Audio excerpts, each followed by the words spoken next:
अरे बीजेपी बौखला गई है। हमारी ताकत से बीजेपी हताश है, दिशा नहीं सूझ रही है उसको, इसलिए बीजेपी अनाप शनाप बयानबाजी दे रही है। बिहार का जो महागठबंधन है, महागठबंधन की जो कामयाबी है, जो बीजेपी को गर्दन पकड़ के यहाँ से धकेल दिया गया, सत्ता से निकाल दिया गया, कुछ नहीं, ये सब अटकलबाजी करके बीजेपी को कोई लाभ होने वाला नहीं। नमस्कार, आप लाइव सिटीज देख रहे हैं। आपके साथ मैं हूं वसीम खान। देखिए, 2024 लोकसभा चुनाव को लेकर के बिहार के साथ साथ देश की सियासत गर्म है। सवाल यह कि देश के प्रधानमंत्री नरेंद्र मोदी को टक्कर देगा कौन। अब बिहार जो है वो तमाम जो बीजेपी के बड़े नेता हैं वो पहुंचेंगे और जनता के बीच भी जाएंगे। यानी अमित शाह जो केंद्रीय गृह मंत्री हैं वो भी बिहार आ रहे हैं।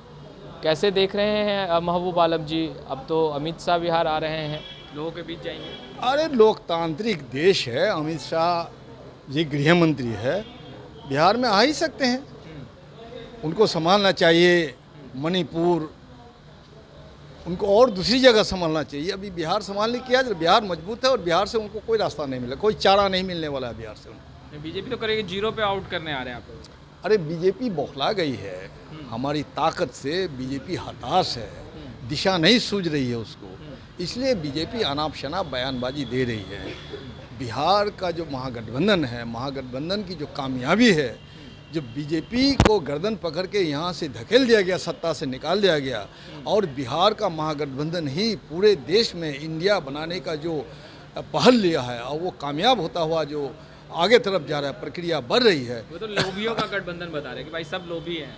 लॉबी है, लोभी लालची। नो, ये तो वही तो मजाक उड़ा, अपना मजाक उड़ा रहा है वो। आप लोगों को बोल रहे हैं इंडिया के गठबंधन में सब लोभी हैं, सब लालची हैं, सब भ्रष्टाचारी हैं, सब घमंडिया हैं। अरे ये तो देश की जनता तय करेगी। हम घमंडी हैं कि आप घमंडी है। घमंडी वो है जो कह सकता है कि उसकी पार्टी में, उसके गठबंधन में एक व्यक्ति छोड़ करके कोई प्रधानमंत्री के लायक है नहीं है, तो वो ना घमंडी है। हम तो भारत के संविधान में यकीन करते हैं। हम तो महंगाई, बेरोजगारी, देश बेचने की मुहिम पर रोक लगाना चाहते हैं। हम तो संविधान की हिफाजत करना चाहते हैं। हम तो लोकतंत्र को मजबूत करना चाहते हैं। हम तो सांप्रदायिक फांसीवादी ताकत को निर्णायक शिकस्त दे करके जो लोकतंत्र को कमज़ोर हुआ, जो संविधान को बदलने की साजिश कर रही है, फिर अब अपने देश को मजबूत करने की हम कोशिश कर रहे हैं। तो हम कहाँ बौखला है, वो दहशत में तो वो है।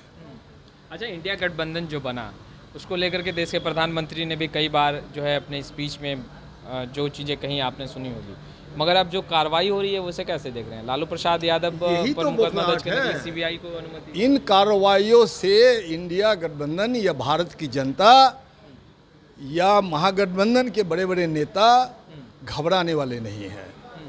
ये रेगुलर प्रैक्टिस है उनका।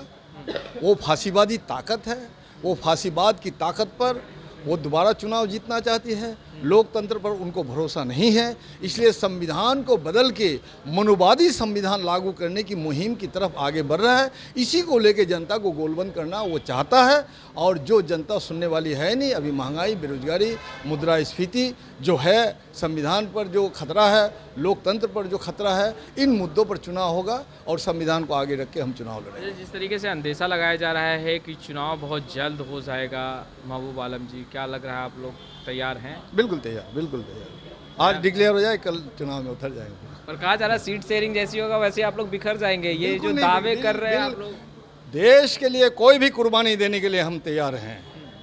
हमने इस देश को आज़ाद करने के लिए हमारे साथियों ने, भारत की जनता ने, अशफाकुल्लाह, शहीद भगत सिंह, खुदीराम बोस, महात्मा गांधी ने शहादत दी, और इस देश के लोकतंत्र की हिफाजत के लिए, देश के संविधान की हिफाजत के लिए फिर शहादत देने के लिए हम तैयार हैं। हमारे कोई घबराहट नहीं। सीएम नीतीश कुमार का जो है वो फिर से दिल जो है वो कुछ नहीं, ये सब अटकलबाजी करके बीजेपी को कोई लाभ होने वाला नहीं। यानी सीएम नीतीश साथ बिल्कुल नेतृत्व। चलिए, आपने सुना महबूब आलम जी को। खरी इस वीडियो में इतना ही। आपका बहुत बहुत शुक्रिया।